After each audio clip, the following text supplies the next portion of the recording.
Hey guys, tonight we slip barefoot into the quiet corridors of a time and place that doesn't exist on modern maps. You're not reading this in a textbook, and honestly, you probably wouldn't survive a week here. But for now, in the soft dark of your room, it's enough just to listen. Picture this. The air is thick with incense smoke, curling like ghostly ribbons toward the ceiling.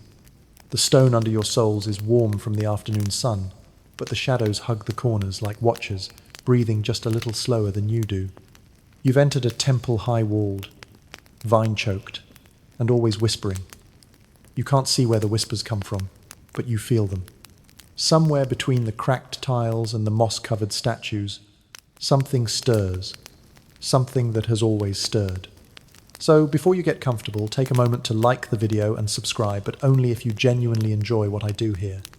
And if you're still awake enough, let me know in the comments where you're listening from and what time it is. Now, dim the lights, maybe turn on a fan for that soft background hum, and let's ease into tonight's journey together. The temple is older than memory. Its stones are worn, its ceiling open to the stars in places where time has pulled the roof apart like old fabric.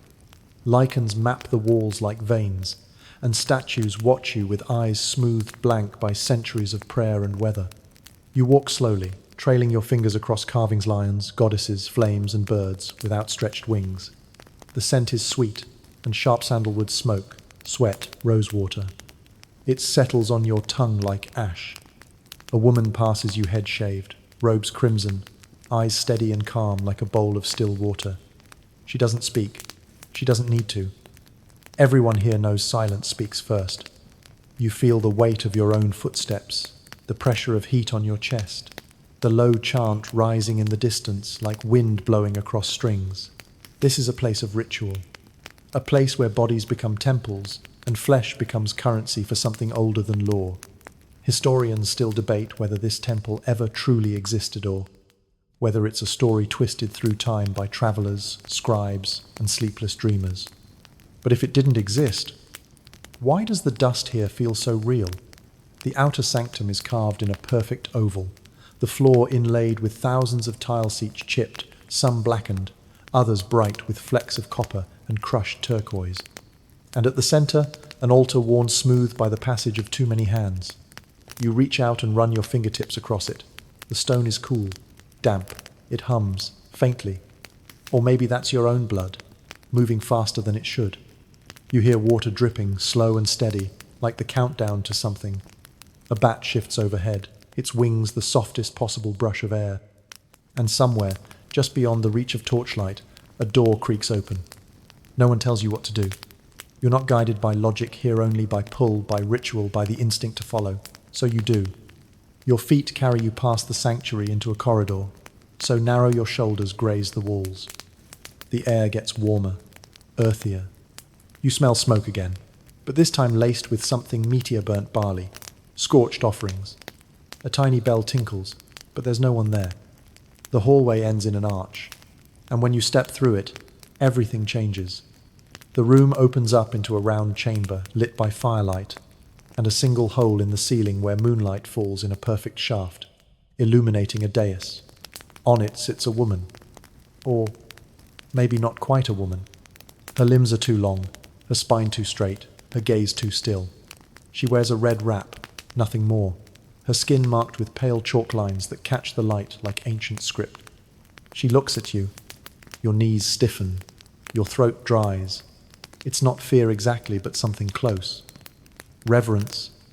No, too sterile. Or, closer. You feel seen. Not in the flattering, oh what pretty eyes way. In the deep below the surface way.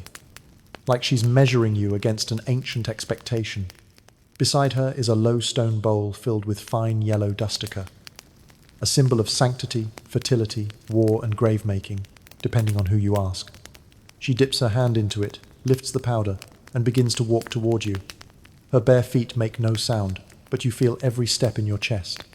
When she reaches you, she doesn't speak. Instead, she circles you, trailing the ochre in a slow, spiraling pattern at your feet. You smell iterathi and bitter, like the inside of a tomb. You feel it settle onto your skin like pollen or ash. And then, for the first time, she speaks. The god is thirsty. This is your first initiation. You don't know what that means yet, not fully, but your stomach tightens like it already understands. Some believe this entire ritual was symbolic. Others argue it was literal, physical, transactional. A form of communion between divine and human, channeled through one chosen vessel. The debate has lingered through time like smoke trapped in old parchment, but whatever it was, it changed people. The woman gestures for you to kneel. Your knees hit the stone with a dull thud.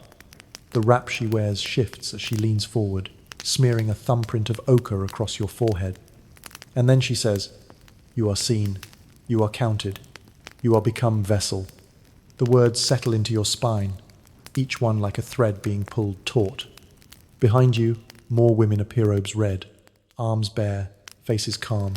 One lays a hand on your shoulder, another places something in your palm, a small carved bead, warm as breath. And just as you start to wonder what it means, a gong sounds from somewhere deep in the temple. The priestess turns her back to you and walks toward a long hallway you hadn't noticed before, lined with torchlight and heavy with scent. She doesn't look back, but you know you're meant to follow. So you rise your knees, aching slightly, your palm clenched around the bead, and step into the corridor. The stone under your feet now feels slick, as if recently washed, and your bare soles slap against it with a gentle echo. The torches flicker, casting the walls in wavering gold and rust. And there at the end of the hallway a chamber opens. The scent hits you first. Sandalwood again, but stronger. Resinous, cloying. Beneath it, the sharp tang of sweat, the cool edge of night air slipping through carved slats in the wall. And in the center of the room, a woven mat, a basin of water, and a folded red cloth. This, you realize, is where the ritual begins. But of course, you're not alone. A figure waits in the corner, half shrouded in shadow. You can't see his face, only that he's tall, breathing slowly, hands clasped. You feel your own breath mirror his rhythm without meaning to. There's no instruction, no script, just this quiet, deliberate waiting. You feel your heart pick up pace again. The bead in your hand grows slick with sweat, and just as you step closer to the mat, the figure turns. But you'll have to wait until the next heartbeat of this story to know who he is.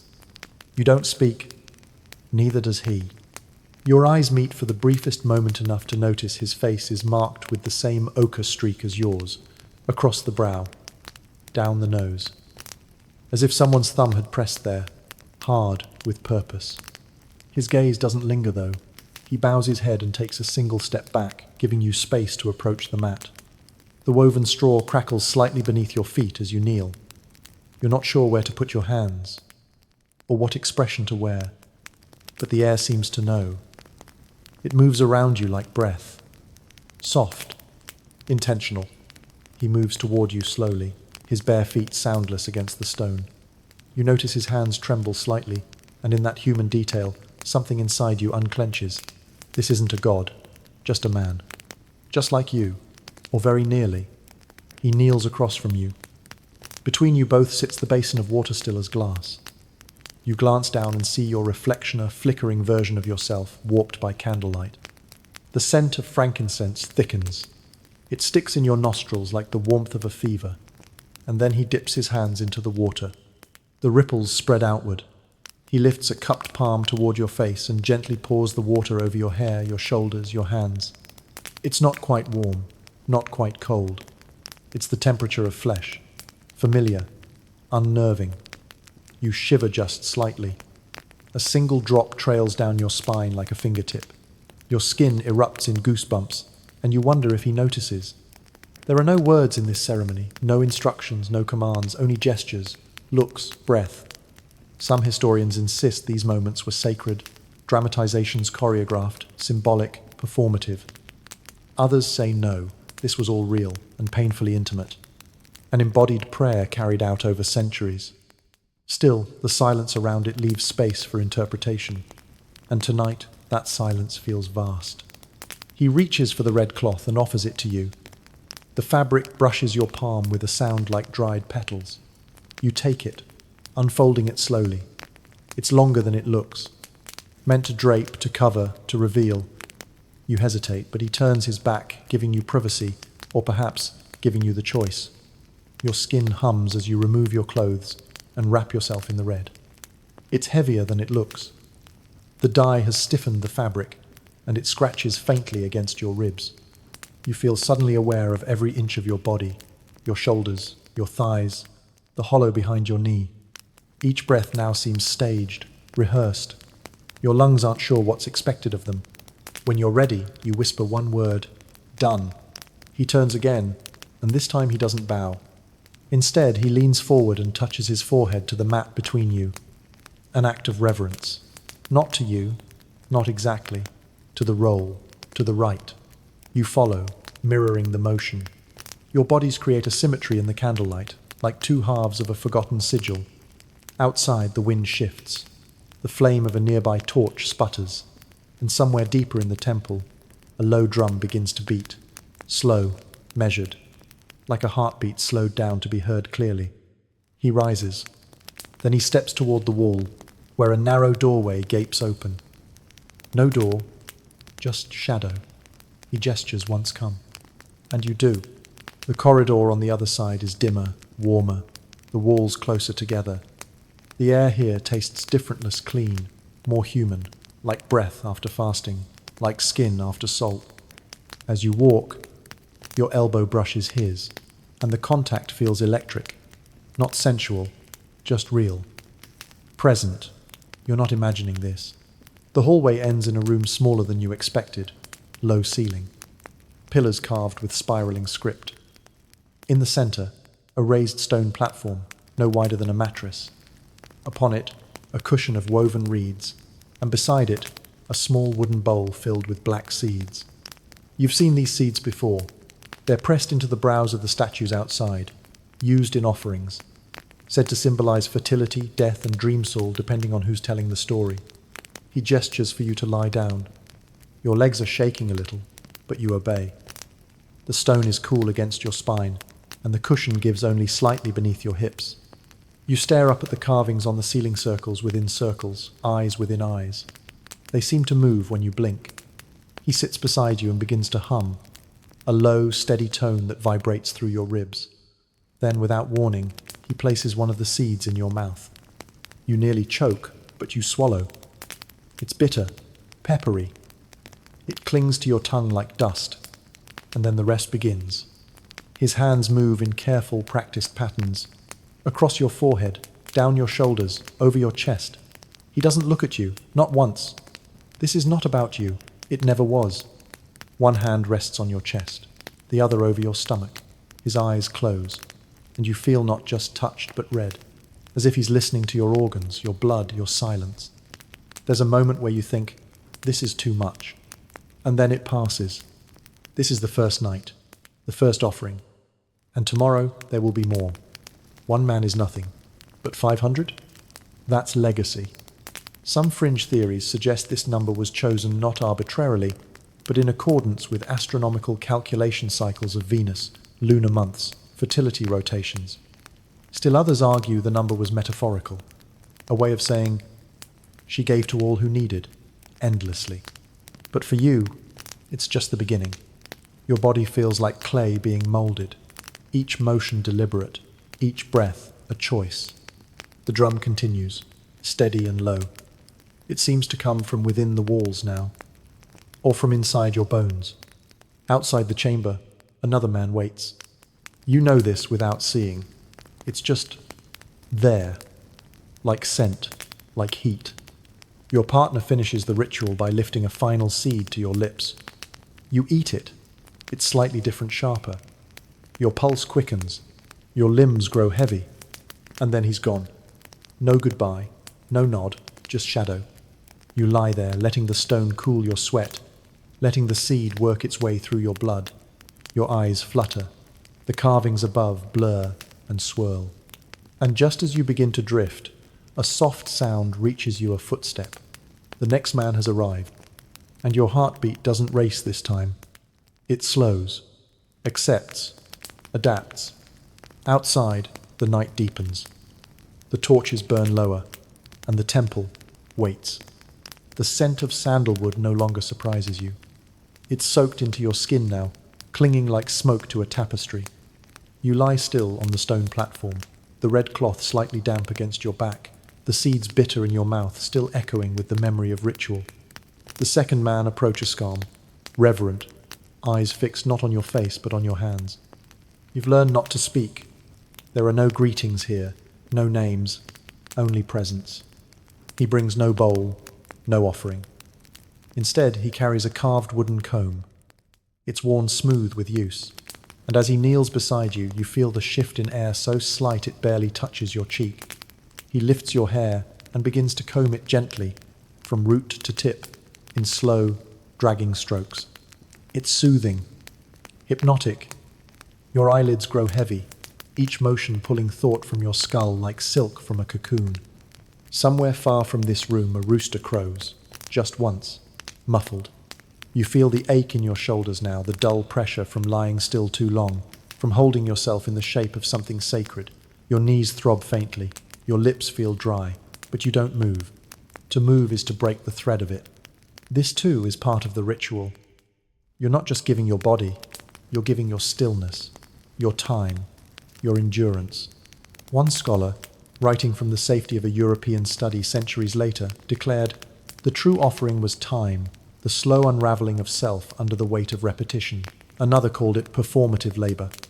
A third insisted the entire account was apocryphal, a colonial fantasy spun out of misread stone carvings. But none of them ever lay here, watching a stranger comb their hair under torchlight. The man hums softly as he works, and you begin to understand something strange. He's nervous. You can feel it in his breathing, in the slight catch of the comb's teeth. Maybe he's never done this before. Maybe this is his offering to not confidence, but vulnerability.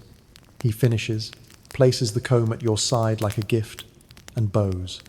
Then he is gone. You let out a breath you didn't realize you were holding. Another man enters. You don't hear him. You sense his body, warming the air near your feet, his breath a quiet rhythm. He smells of saffron and smoke. He brings oil, thick and dark, in a jar with a cracked rim. With no words, he pours a few drops into his palms and warms them. The sound is small but distinct flesh rubbing flesh. His hands find your shoulders. You flinch, not from fear, from the sharp contrast between cold stone and hot oil. It stings slightly, then melts. He works slowly, drawing circles into your muscles, tracing lines you didn't know held tension. Your body begins to accept it, even welcome it. You drift. You imagine stars above the ceiling, even though the roof here is solid. You imagine a woman laughing in the courtyard.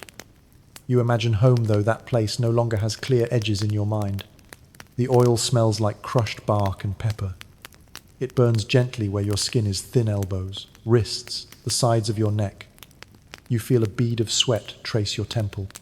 And then, with one final press of the thumb to your sternum, the man withdraws. This is the rhythm of the ritual. They come, they serve, they leave. You remain, one by one, night after night, a procession of menich with a different burden, a different shape of gratitude or guilt. Some enter like monks, others like ghosts. Some cry. Some laugh nervously and then fall silent, unsure of the rules. None speak to you. By now, you've begun to measure time by the men themselves. One bore the scent of burned wheat-an offering gone wrong. Another wore copper rings on every finger, his touch clinking faintly. Another trembled so badly you thought he might collapse, until he simply placed his forehead to your knee and whispered a word you didn't recognize. You felt it vibrate through you. Historians often fixate on the number 500. Was it truly counted? Did someone mark a tally? Or was it poetic? A symbol of unending devotion? There's no definitive answer. Just the recurring idea that the woman in red was a vessel not of sex, but of supplication. A bridge between man and meaning, between flesh and forgiveness. Your body by now aches. Not sharply, dully, like a well-used drum. Your thighs are sore, your hips tight, your palms blistered from clutching the same carved bead you were given that first night. It still sits in your hand, warm, worn smooth. Sometimes, during a lull, you turn it over with your thumb. It helps you stay grounded. Reminds you, this is a ritual, not a punishment. The The room never empties for long. And just as your eyelids begin to flutter closed, a new sound fills the air, the soft jingle of anklets. You open your eyes. A new figure stands at the entrance, but this one is not a man. She wears a red cloth like yours, but richer, more vivid. It glows in the firelight. Her ankles bear chains of tiny bells that ring with each step. Her face is painted ochre on the brow, a black line down the chin, and her gaze is level, cool, commanding. It's the High Priestess. She walks toward you, her steps light but deliberate, her head held high. In her hands, she carries a bowl of water so clear it might be sky. As she kneels beside you, you instinctively sit up. Your spine protests.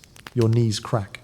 She dips a finger into the bowl and touches your lips, then your eyelids, then your chest. Each touch sends a tiny electric thread through your body, like being rewound. She whispers, "The vessel still lives." You nod, because you do. She rises, turns, and walks away. You sink back down, heart racing now. You're not just part of the ritual anymore. You're being watched. And just as your mind begins to race, another figure enters. The next man, and so the night continues. You've stopped counting the men. You think you stopped somewhere around 30, maybe 40. Numbers lose meaning when the air never changes, when time curls in on itself like incense smoke in a closed room. Your back is sore, your hands numb. You're still clutching that bead. It's smoothed down, no its edges, softened by your thumb, your palm, by all the hours you've held onto it like an anchor. Tonight, they bring you a different cloth. Still red, always red. But this one is embroidered, threaded with tiny gold lines that shimmer when the fire catches them just right. It scratches your skin in a new way, like dry grass brushing your ribs. You feel exposed, but also elevated, as if the cloth isn't clothing anymore, but costume, a role. Two attendants dress you in silence, their hands careful, their faces unreadable. They paint your forehead again, new lines this time, crossing like a net. You're not told what they mean, but you feel them pulling your expression tight, drawing you deeper into the performance. They lead you to a new room. Not the stone chamber with the reed mat, not the corridor lined with oil lamps. No, this place is open to the sky, a courtyard, and it's full.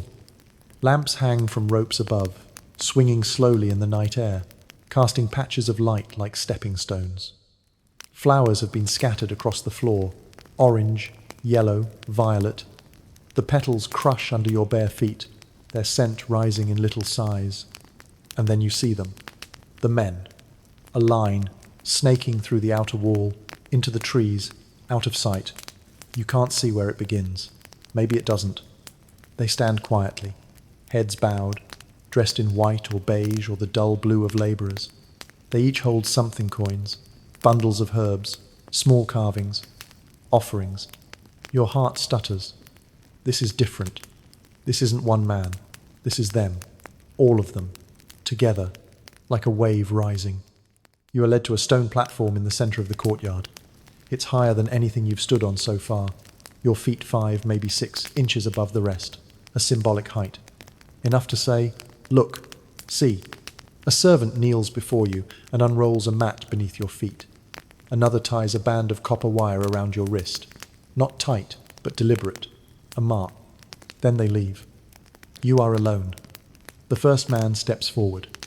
You don't speak. You don't reach. You simply are a presence.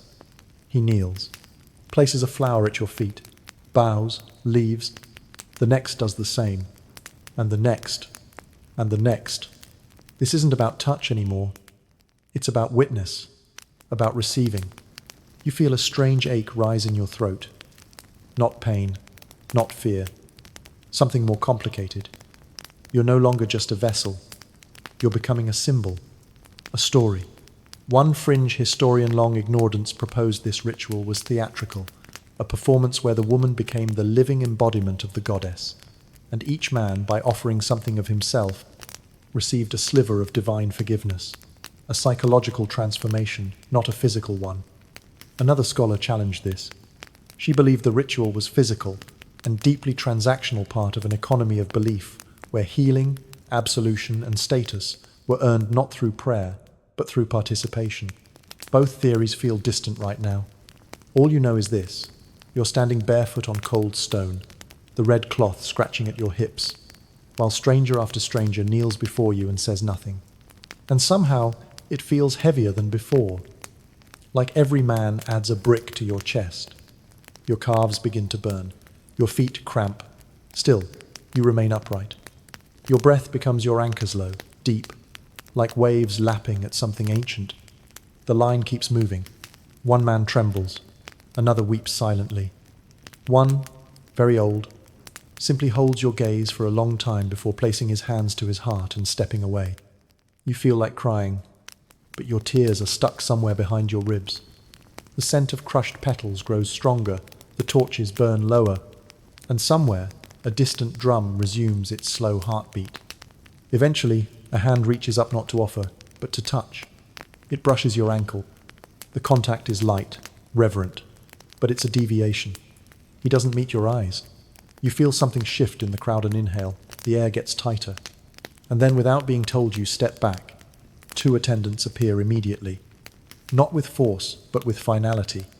The man is removed. Quietly. You are led away. You don't look back. The room they bring you to this time is darker, quieter. The walls close in tighter. The ceiling lower. The torches burn blue instead of gold. You sit, or maybe collapse. Your thighs shake. Your shoulders droop. Your hands tingle from stillness. And then, something remarkable happens. A woman kneels beside you. Not an attendant, not a priestess. She's older wrinkles deep, eyes like clay polished by river water. She takes your hand without asking and begins to hum a tune that seems older than the walls. She dips a cloth into a bowl of scented water and begins to wash your feet. You want to speak. You don't. Instead, you let her. Her touch is slow, deliberate. The water is warm, the cloth rough. Each pass scrubs away something: dirt, sweat, doubt. You feel the petals from earlier still crushed between your toes. As she works, she begins to whisper. You don't understand the words, not exactly. They're a dialect lost to time, or maybe just something meant for the ears of the gods. But the tone is soothing, maternal, eternal. When she finishes, she kisses your knuckles. Then she stands and vanishes into shadow. You sit alone, and somewhere outside, the line still winds through the forest. You wonder if it will ever end. And just as your eyes begin to close, a new scent enters the room-burned honey and resin. And footsteps. He's here. Again. They come quietly now. No footsteps echo. No bowls rattle. Just the hush of breath and the sigh of fabric. You lie still, eyes half-lidded, the embroidered red cloth twisted beneath your hip, soaked at the edges with sweat and flower oil. The chamber has grown smaller in your mind, folding around you like a cocoon. You've stopped wondering what time it is. Time doesn't belong to you anymore. Tonight, they begin bringing offerings to you. Not for the gods, not for the priestess, for you. The first man sets down a clay token marked with spiral lines. The next, a sprig of dried basil. One places a smooth river stone into your open palm. It still holds the ghost of sun warmth. You don't know why they do this, and no one explains. But the gestures feel loaded, like they're not just offering things, but unloading them. You're becoming something more than a participant now, something more than even a symbol. You are their confessional. The priestess hasn't returned since the courtyard, but you feel her presence, watching from somewhere above or below, like smoke hiding in rafters. By now, your body carries the weight of every ritual. Your back stiffens when you try to sit up. Your inner thighs ache. Your wrists are sore from clutching the bead, still clutched even now embedded like a second pulse. You're not sure how much more you can hold. And yet, the door never stays closed. Another man enters. He doesn't kneel. Instead, he stands at the edge of the room and begins to weep, openly, loudly. The sound fills the chamber like steam. Your breath catches, and for a moment, you feel untethered, like you could float above this body, this cloth, this room. He doesn't move closer, doesn't offer anything. He just cries until his voice goes hoarse, then turns and leaves. You feel the residue of his grief, as if it stuck to your ribs. And you realize something that stops you cold. They don't come here for you. They come here through you. You are the passage, the threshold, the living bridge between what they've done and what they want to become. One particularly eccentric academic once proposed that the 500 men weren't pilgrims or penitents at all but living metaphors, archetypes, symbols of a kingdom's fractured masculinity, each fragment offered up to be healed by a woman ritual. His paper was largely ignored, too poetic, too speculative. But tonight, it doesn't seem so far-fetched. You begin to recognize them, not their faces, their shapes. There's the soldier, the farmer, the merchant, the runaway, the father, the one who cannot speak, the one who will not leave. Each one moves differently. Each one leaves a trace, physical or not. And each one takes something with them too. You start to wonder, what are you losing? Another man arrives. His hands are bandaged. He says nothing, but when he kneels, he places those wrapped hands against your feet and bows so low his forehead touches the floor. When he rises, he leaves behind a small coin with a hole through the center. You blink. It looks familiar. You've seen it before in the hands of the first man, the very first, before the bead, before the oil. This coin has returned to you, and suddenly your stomach knots. Are they the same men? Are some of them coming back? You begin to listen closer. Watch more carefully, noticing a limp, a scar, the edge of a familiar scent, saffron, copper, sweat. It's not a procession. It's a cycle. The idea grips you so hard your breath stutters. You sit up. The bead clatters to the stone beside you. And just then, the room begins to spin out from dizziness, but from the sudden clarity of pattern. The gods don't want your body. They want your stillness, your repeatability. You aren't just a woman in red. You are the red itself, the cloth, the roll. You lie back down, because what else can you do? Outside, a wind rises. The lamps flicker.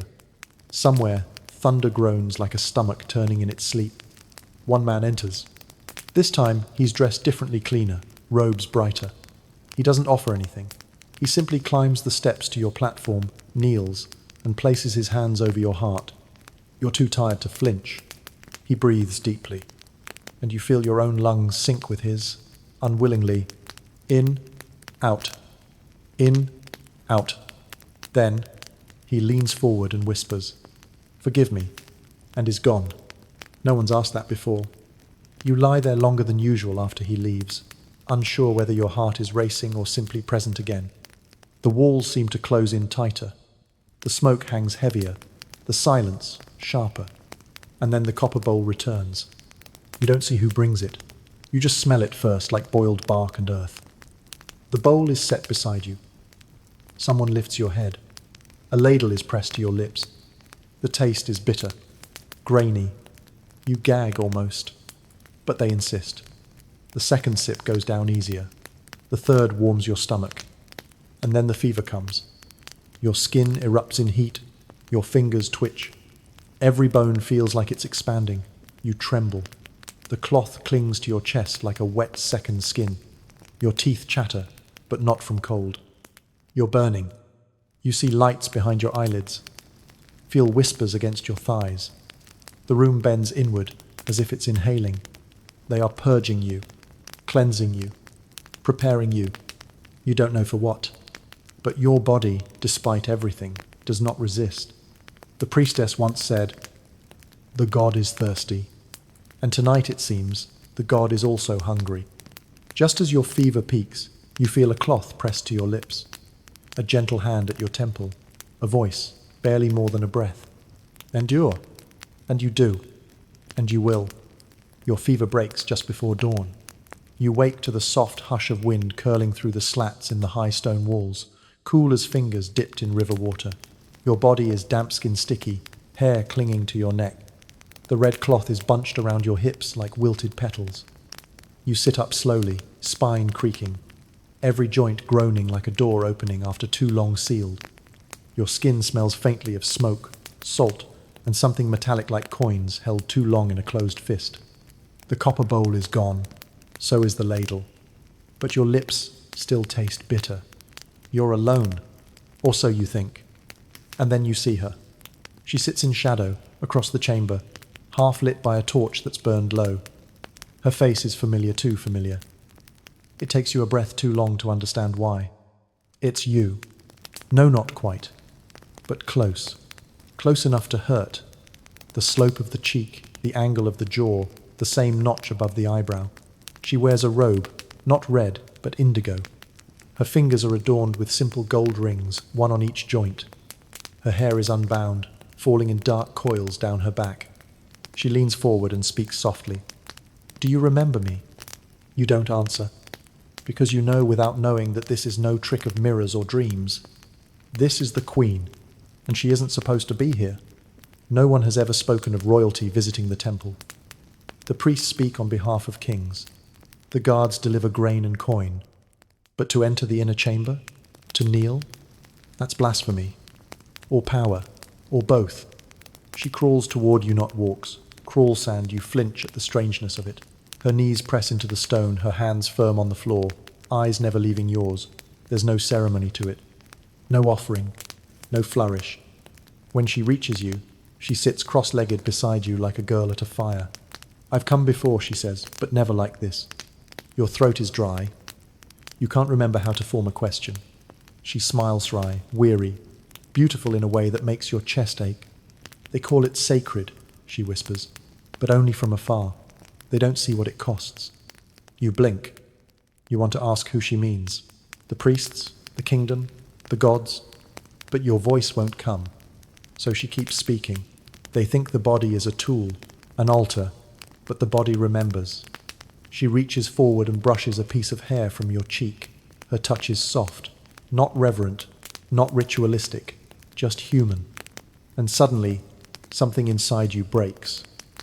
A dam, a silence, a shiver. You feel your lips part. You whisper, "Why are you here?" She doesn't answer at first. She sits back, tilts her head toward the ceiling, studies the swirl of soot marks on the stone. Then, because no one remembers us after, you swallow hard. After what? She looks at you. Her eyes are tired. After the men leave. After the offerings stop. After the stories twist. They remember the number. Not the names. Not the faces. Not the pain. Her words settle into your spine like stones in a riverbed. She was once what you are now. Or something like it. And then, without warning, she leans forward and presses her forehead to yours. The contact is electric. Not in a mystical way, in a real way. She's warm, real, present. And in that instant, you understand. She is breaking the ritual. Or maybe she is the ritual rewritten. There is no God, she whispers. Only memory. And with that, she stands and leaves. No ceremony, no farewell. Just the echo of her steps. You lie back, stunned, sweat drying on your chest, heart pounding in a strange rhythm. That same red cloth wraps tighter around your thigh, and the scratch of its edge feels suddenly unbearable. You tear it off. You lie naked. Not with shame, not with pride. Just with truth. And then you hear footsteps. Another man. He enters slower than the others. His shoulders are broad, his head lowered. He carries nothing, offers nothing. He kneels beside you, says nothing, only breathes. You think of the Queen's words. You look into his eyes and ask, "Do you know my name?" He looks startled. He opens his mouth, then closes it again. You repeat, "Do you know me?" He shakes his head. And still, he reaches. You stop him. He hesitates. Then he bows. He presses his forehead to the floor, just as dozens before him have. But this time, he doesn't rise. He stays there. And when he leaves, the room feels lighter, less like a tomb, more like a choice. You sit up. You dress again not in red, but in a plain cloth left at the foot of your mat. Brown, rough, simple. It feels better against your skin. Outside, dawn rises. You can hear birds again. Someone laughs, distantly. A door creaks open somewhere above. And just as you begin to breathe in the morning air, the priestess returns. She stands in the doorway silent, watching. She sees the red cloth discarded. She sees the bead left behind. She says nothing. Then she steps aside, and for the first time since your arrival you are free to walk. No escort, no chant, no hand to guide your shoulder, just your own feet, your own choice. And as you stand, your knees aching, your back stiff, you know something with bone-deep certainty. You are still part of the ritual, but now, you're the one rewriting it. The first thing you feel is hunger. Not symbolic, not spiritual real hunger. The kind that makes your ribs ache and your jaw clench without meaning to. Your stomach lets out a soft, traitorous growl, and for a moment, you laugh. Not because anything is funny, but because the sound is so ordinary, so human. The corridor you step into is unfamiliar narrow, lined with clay lamps nestled into alcoves shaped like open mouths. The light is low, amber-tinted, flickering as if it too is tired from watching so many rituals. Your feet are unsteady. Every step echoes slightly, not from the acoustics, but from the emptiness. No chants, no footsteps, no breath but your own. The scent changes as you walk. Less sandalwood now, more earth. You begin to notice the smell of steam, of broth, of something simmering slowly in a nearby room. Your mouth waters so fast it startles you. When you reach the doorway, you hesitate. Inside, a fire crackles beneath a massive iron pot. Two women crouch beside it, their backs to you. One stirs, the other grinds something in a stone mortar. They don't look up. You take a step inside. The floor is warm. There are no greetings here, just motion. One of the women points wordlessly to a stack of small wooden bowls. You take one, your fingers tremble. She ladles a portion of the broth into it thick, steaming, brown-red, dotted with wilted greens and chunks of something soft. Root vegetable? You're too hungry to care. You sit on a mat near the fire. The first spoonful scalds your tongue slightly, but you keep going. It tastes of smoke and ginger and copper. A broth meant not for flavor, but for repair. For the regathering of something that was taken away. As you eat, the women begin to hum. Low, unstructured. The kind of tune that isn't quite music, but remembrance. It settles into your bones as easily as the heat from the soup. And then inevitably, you remember the bowl from before. The copper one. The one they made you drink from when your fever came. You remember the taste bitter, gritty, medicinal, but not quite poison. Something stranger. You ask, finally, what was in it? One woman pauses her grinding. Looks at you. Seed, she says. And ash. You blink. Ash? She nods. From the incense, from the chamber floor, from the ones who came before. You freeze. You realize slowly that what you swallowed that night wasn't just a potion. It was memory. It was history. Burned and ground and stirred into something living. The other woman finally speaks, her voice dry as parchment. It helps you remember what isn't yours. That phrase hits like a crack in stone. You set the bowl down, appetite vanished. But they aren't finished. The grinder stands and walks to the far wall, where a row of hanging cloths covers small niches. She pulls one aside and reveals a shelf lined with copper tokens, carved beads, scraps of red cloth, each one blackened at the edges. These are what remains, she says. When the ritual ends, you step closer. You see your bead. Not the one you held. One just like it. And another.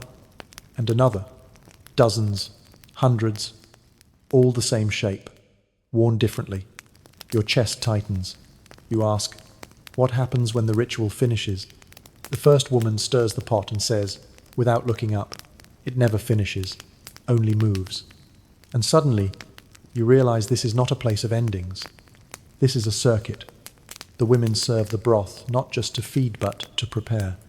Not all who eat return to the temple floors, of course, but some do. You look at your hands. They are raw, pink around the knuckles, the skin between your fingers dry and flaking. And then you ask, quietly, what if I don't go back? The grinder shrugs. Then someone else will. That answer shouldn't be comforting. But somehow, it is. You eat the rest of the broth, slowly now, letting the heat fill the hollows.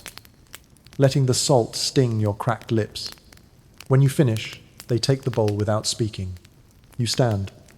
Your legs feel stronger. They point you toward another corridor. This one slopes downward gentle at first, then steeper. The walls are lined with handprints in faded red paint. Some large, some childlike. You brush your fingers across them. They feel like echoes. The air cools. Moisture beads on your arms. And soon, you hear the sound of running water. You step into a subterranean chamber, round, domed, with a pool in the center, lit by the soft glow of oil lamps reflected on the surface. A woman stands waist-deep in the water, her back to you, long hair flowing like ink around her. She speaks without turning. Wash. You enter slowly. The water bites at first cold enough to steal your breath, but after the first few steps it begins to numb the soreness in your legs, your spine, your ribs. You sink until it reaches your shoulders. The woman approaches, holding a jar. She pours the contents over your head. It smells of clay and iron and crushed lavender. Your scalp tingles. Your mouth tastes salt. You've carried what was not yours, she says. Let it return to the water. You close your eyes. Let it happen.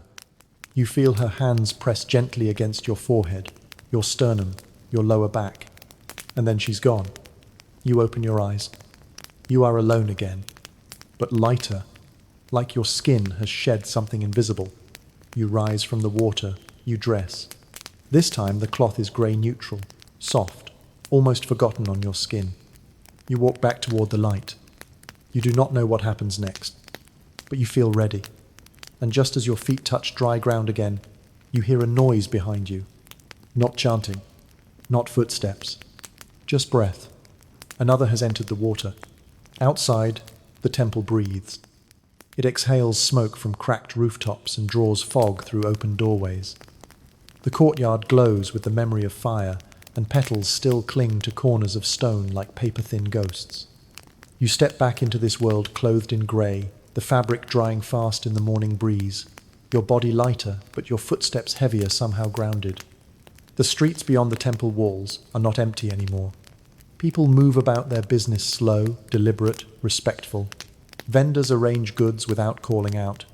Children chase one another without shouting. It's as if the village understands that within the temple, something immense is always unraveling. So outside, they keep their voices soft. You walk unnoticed. Or perhaps intentionally unnoticed. They've seen others like you. And perhaps they know what comes next. In the central square, a group of men gathers. Not priests, not pilgrims, ordinary men-bakers, guards, traders.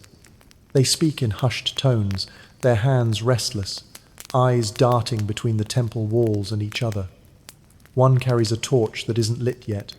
Another clutches a woven satchel close to his chest. Another has red string wrapped tight around his wrist. Their leader, if you could call him, that speaks with urgency. You don't catch every word, but phrases rise to meet you. Not natural, year after year, no end. They don't know you're listening, or maybe they don't care. You lean against a sun-warmed wall, pretending not to hear. But you do, and what you hear is fear. Not fear of the gods, fear of the ritual. They call it sacred when it suits them, when the rain falls, when the grain grows. But now, something has shifted. Perhaps it was the Queen's visit, perhaps it was the old man who never stood, or perhaps it was your rising from the chamber, not as a vessel but as a witness. They speak of too many nights, of women who disappear, of men who return changed. The crowd grows slowly, not angry yet, but sharp-edged. You turn away, heading down a side path, one that leads behind the temple's eastern wing where herbs grow in tight clusters and laundry hangs like soft flags. There, the priestess waits. Not standing, sitting. She looks tired. Her robe is clean, but her face holds the weight of years. Her eyes meet yours without surprise. "You've heard," she says. You nod. She motions for you to sit beside her. You do. The stone is warm, rough beneath your thighs. "They will come," she murmurs. They always do, eventually. You don't ask why. You already know. Too much silence eventually becomes noise. Too much ritual becomes threat. They don't revolt, because of cruelty. They revolt because they're afraid of what they don't understand anymore. The priestess plucks a leaf from a nearby vine and rolls it between her fingers. They've forgotten, she says. Forgotten why it began, what it was meant to do. You ask, do you remember? She smiles, sadly. We remember different things. The drum begins again. Low, distant. But it doesn't come from the temple. It comes from the square. You both rise. When you return to the courtyard, the men have gathered at the gate. Some carry sticks. One has a jug of oil. One chants a word you don't understand, but others repeat it, over and over. A boy throws a stone. It hits the temple wall and shatters with a sharp crack. No one moves. Then another follows. And another. The priestess raises a hand not to stop them, just to hold space. But the air is shifting. You smell oil. You see fire. The first torch catches, then the second. They approach not like an army, but like a fever growing hotter by the second, guided not by orders but by temperature. Inside, the women begin to gather. Some cry. Some carry bowls. Some simply hold hands. You are not afraid. You are waiting. Waiting for the moment it breaks. And then it does. The first stone hits a window. The first flame touches a curtain. The ritual is not ended. It is being undone. And still, no one resists. That's what unnerves them. That's what terrifies them. They expect screams. They expect chaos. But the temple only exhales smoke. One man breaks from the crowd charging through the gate, face twisted in rage or guilt or something older. He storms into the sanctuary. You follow. Not quickly. Not to stop him. To see. He reaches the altar and strikes it with a wooden rod. It doesn't break. He strikes again, and then he falls to his knees. Because it isn't the stone that cracks. It's him. He sobs. And you understand he has been here before. Not in this moment. Not as a destroyer, but as one of the 500. He doesn't remember what he gave, only what he left behind. Now, the temple crumbles. Not in fire, not in violence, but in repetition. The ritual had lasted too long. Its meaning had dissolved into routine. And so, like all things repeated without pause, it collapsed under its own weight. You walk through smoke and petals. The priestess stands still, watching it all burn. And just before the flames reach the red cloths, she turns to you and whispers, "It is not the end." You believe her, because something this old doesn't end. It only changes shape. And just as the roof caves in and the ash begins to swirl, you walk back out, into air that tastes like beginning. Ash clings to your skin like memory. It floats in slow spirals through the air, curling into the folds of your robe, settling on your eyelashes. The temple behind you groans as wood splits and stone weeps heat, but there are no screams, no war cries, just fire, and the quiet collapse of something ancient like bones returning to dust. You walk through the village slowly, your feet whispering over the ashen ground. People emerge from their doorways tentative, cautious, blinking into the light. Children cling to their mothers. Elders murmur prayers, unsure of which God, if any, is still listening. They look at you, but not as a stranger. Not anymore. To them, you are smoke-wrapped, fire-born, a survivor of something they don't understand. And in not understanding, they grant you something rare, distance. You are now a myth in motion. The queen does not return. No guards appear. No proclamations are made. The ritual, once held tightly within torchlit walls, now floats untethered, seeping into wells, fields, doorframes. You can feel it in the silence of others, the way their eyes flick down when you pass, the way their breath catches when your shadow crosses theirs. At the edge of the village, a boy holds up a small clay figure. You pause.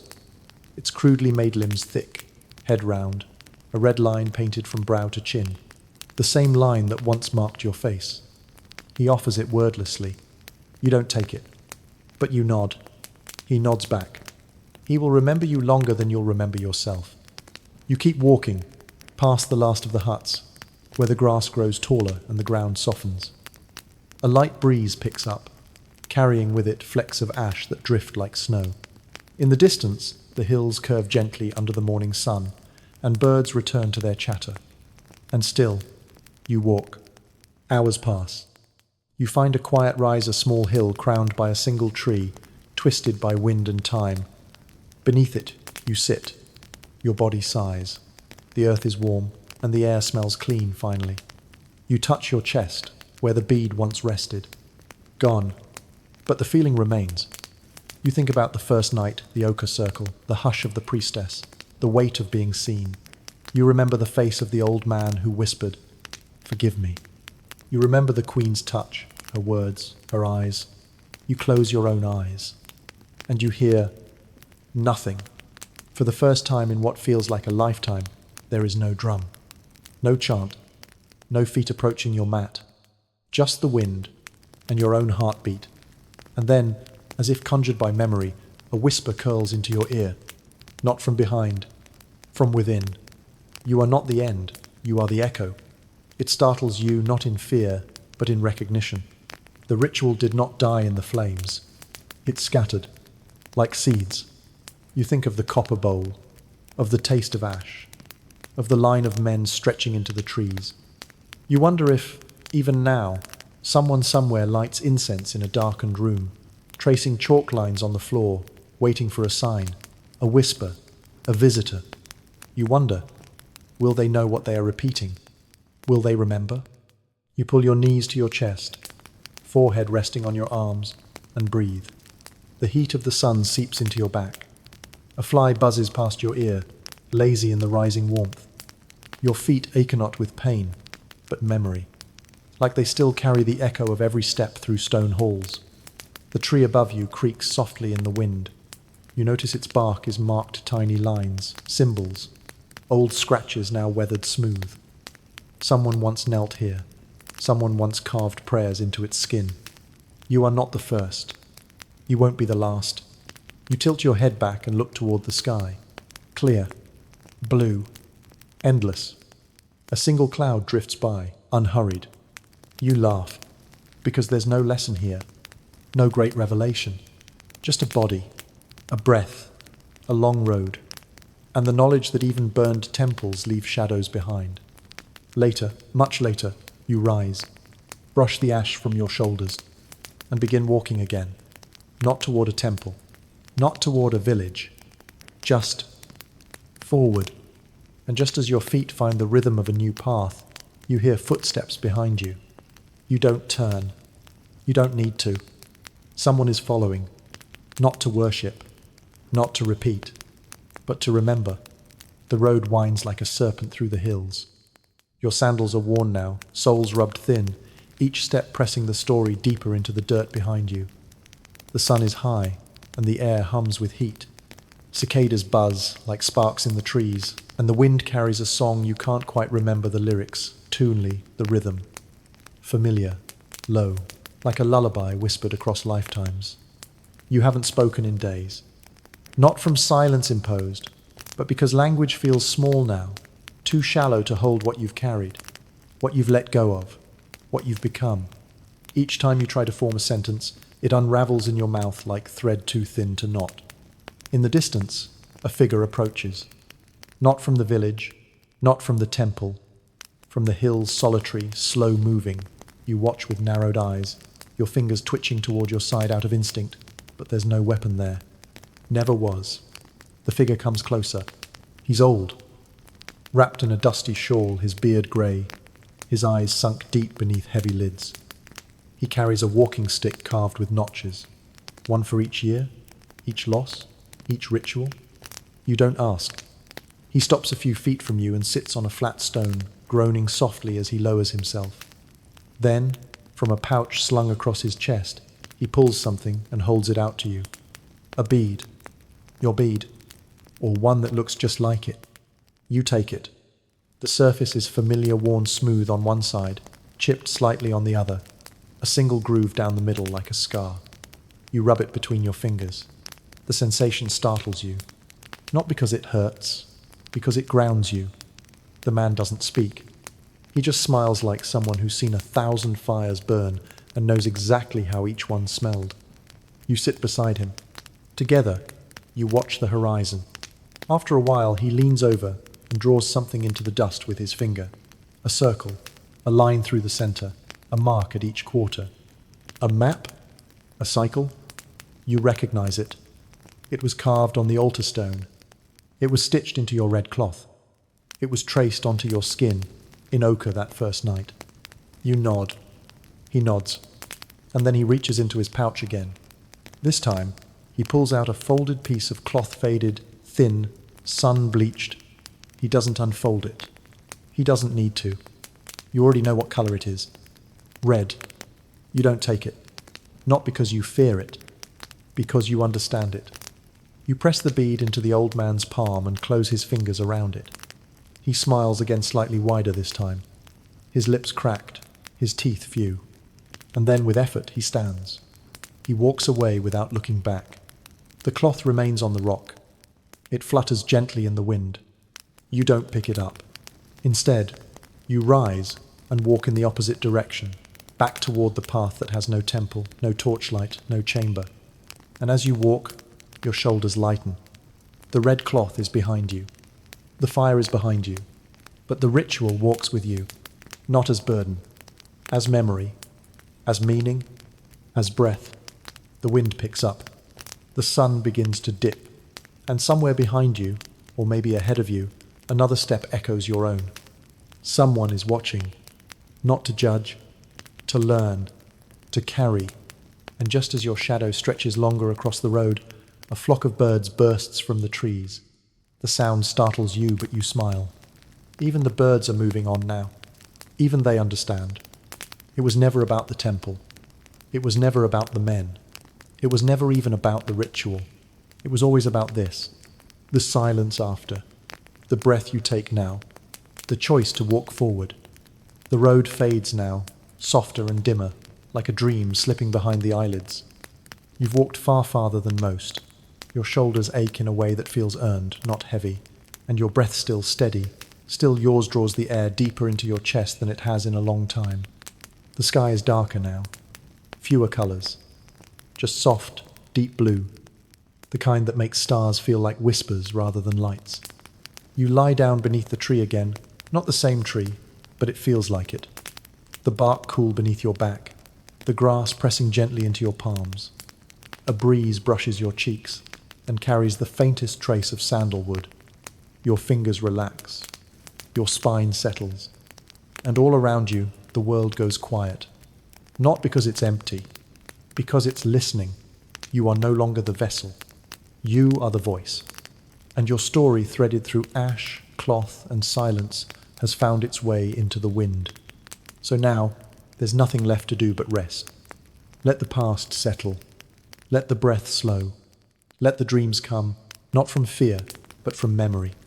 And as your hands relax into the linen, the scent of wood smoke fades, and the stars blink slower and slower overhead.